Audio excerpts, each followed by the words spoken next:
हमारे देश में राष्ट्रभक्ति का सबसे आसान तरीका है मोबाइल पर तिरंगे की डीपी लगाओ, 2 नारे लगाओ और खुद को देश का सबसे बड़ा सिपाही घोषित कर दो।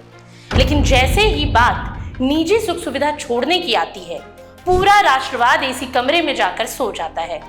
देश विदेशी मुद्रा बचाने की लड़ाई लड़ रहा है और हम सोने की नई डिजाइन खोजने में लगे हैं। सरकार पेट्रोल बचाने की बात कर रही है और लोगों को एसयूवी में लॉन्ग ड्राइव पर जाना ज्यादा जरूरी लग रहा है। और सच यही है कि देश को सबसे बड़ा खतरा बाहर से कम अंदर बैठे उस स्वार्थ से ज्यादा है जो हर नागरिक को सिर्फ मुझे क्या मिलेगा इस तक सीमित हो चुका है।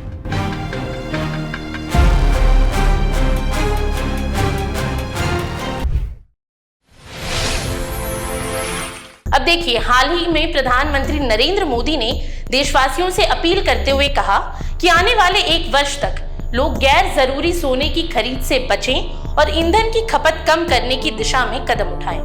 हैदराबाद में 10 मई 2026 को दिए गए अपने संबोधन में प्रधानमंत्री ने स्पष्ट किया कि आर्थिक सलाह के साथ ही राष्ट्र हित में एक सामूहिक जिम्मेदारी है। यदि देशवासी छोटी छोटी आदतों में बदलाव लाते हैं तो भारत वैश्विक आर्थिक संकटों का मजबूती से सामना कर सकता है।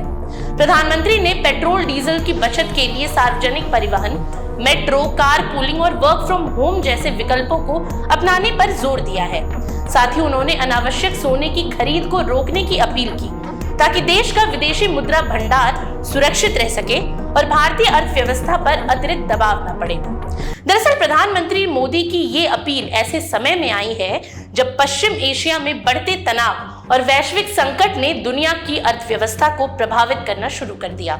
कच्चे तेल की कीमतें लगातार बढ़ रही हैं और इसका सीधा असर उन देशों पर पड़ रहा है जो ऊर्जा जरूरतों के लिए आयात पर निर्भर हैं।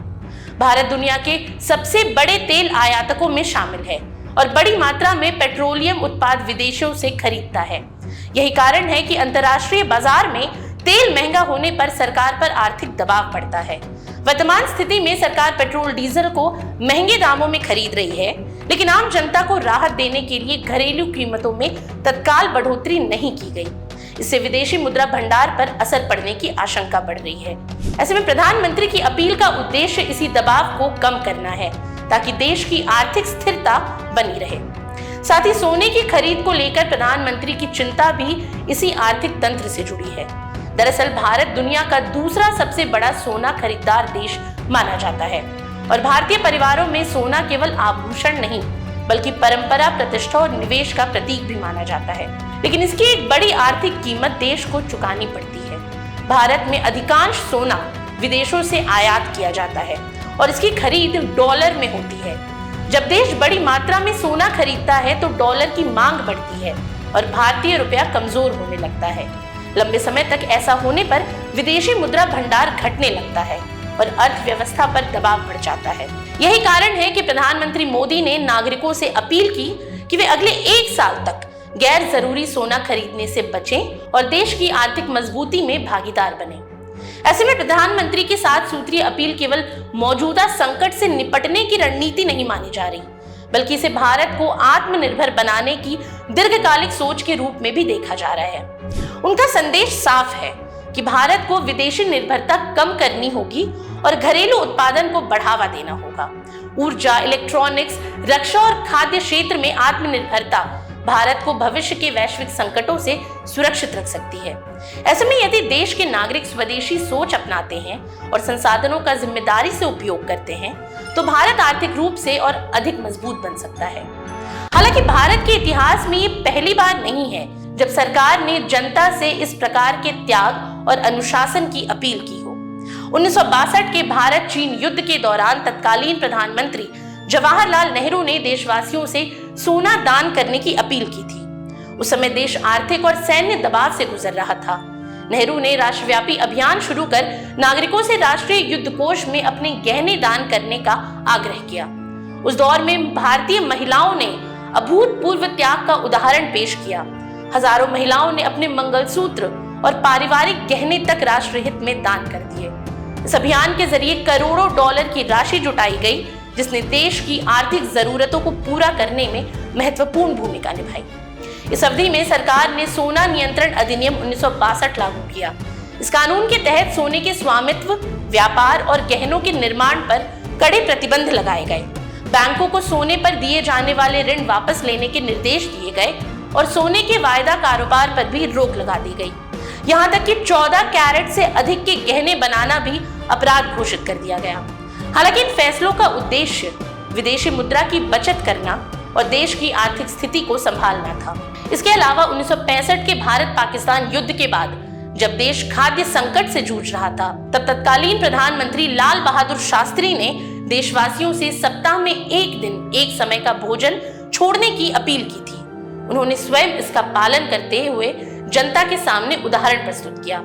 उस समय जय जवान जय किसान का नारा केवल राजनीतिक संदेश नहीं था, बल्कि आत्मनिर्भर भारत की भावना का प्रतीक बन गया था। लोगों ने इसे देशभक्ति का कर्तव्य मानकर स्वीकार किया और संकट के समय सरकार का साथ दिया। बाद के वर्षों में तत्कालीन प्रधानमंत्री इंदिरा गांधी ने भी आर्थिक दबाव और विदेशी मुद्रा संकट के समय लोगों को सोने की खरीद से बचने की सलाह दी थी। वहीं साल 2013 में यूपीए सरकार के दौरान तत्कालीन वित्त मंत्री पी चिदंबरम ने कई बार नागरिकों से सोने की मांग कम करने की अपील की। उस समय भारत का चालू खाता घाटा रिकॉर्ड स्तर पर पहुंच गया और इसकी बड़ी वजह सोने का भारी आयात था। सरकार का कहना था कि यदि लोग कम सोना खरीदेंगे तो आयात पर नियंत्रण पाया जा सकेगा और अर्थव्यवस्था को राहत मिलेगी। इसके अलावा भारत में खाद्य संकट के समय भी लोगों से अपनी आदतों में बदलाव की अपील की जाती रही है। शुरुआती दशक में खाद्यान्न की कमी के दौरान लोगों को चावल और गेहूं की खपत में बदलाव करने की सलाह दी गई। ऐसे में आज प्रधानमंत्री की अपील भी उसी परंपरा का विस्तार मानी जा रही है। फर्क सिर्फ इतना है कि पहले युद्ध और खाद्य संकट जैसी चुनौतियां थीं और आज वैश्विक आर्थिक अस्थिरता, ऊर्जा संकट और विदेशी मुद्रा संतुलन जैसी जटिल परिस्थितियां सामने हैं। ऐसे में आज सवाल सिर्फ सोना खरीदने या पेट्रोल बचाने का नहीं है। सवाल ये है कि क्या हम संकट के समय राष्ट्रीय हित को अपने व्यक्तिगत शौक से ऊपर रख सकते हैं?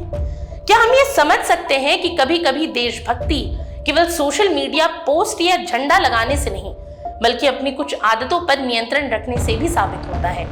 क्योंकि देशभक्ति केवल सीमा पर खड़े जवान की जिम्मेदारी नहीं होती। देशभक्ति हर उस नागरिक की जिम्मेदारी है जो तय करता है कि जरूरत और दिखावे में फर्क क्या है। लेकिन ये दुर्भाग्य ही है इस देश का कि आज के दौर में लोग राष्ट्रहित और राष्ट्रभक्ति पर भाषण तो दे सकते हैं, पर अपने खर्चों पर नियंत्रण नहीं कर सकते।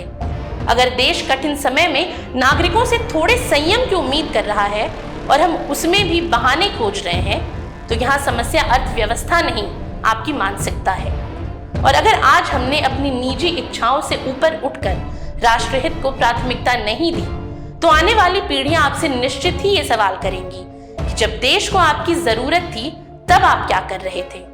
और तब शायद हमारे पास जवाब देने के लिए सिर्फ शॉपिंग बिल और पेट्रोल की रसीदें ही बचेंगी। आज के लिए इतना ही। ये सामग्री आपके लिए जुटाई थी उर्वशी शेखर ने और वीडियो संयोजन किया था राहुल कुमार ने। ये वीडियो आपको कैसा लगा हमें कमेंट सेक्शन में जरूर बताएं और ऐसी तमाम रोचक जानकारियों के लिए बने रहिए स्वराज पोस्ट झारखंड के साथ। और अब तक अगर आपने हमारे YouTube चैनल को सब्सक्राइब नहीं किया तो अभी जाकर करें और Facebook पर हमारे पेज को लाइक और फॉलो करना ना भूलें।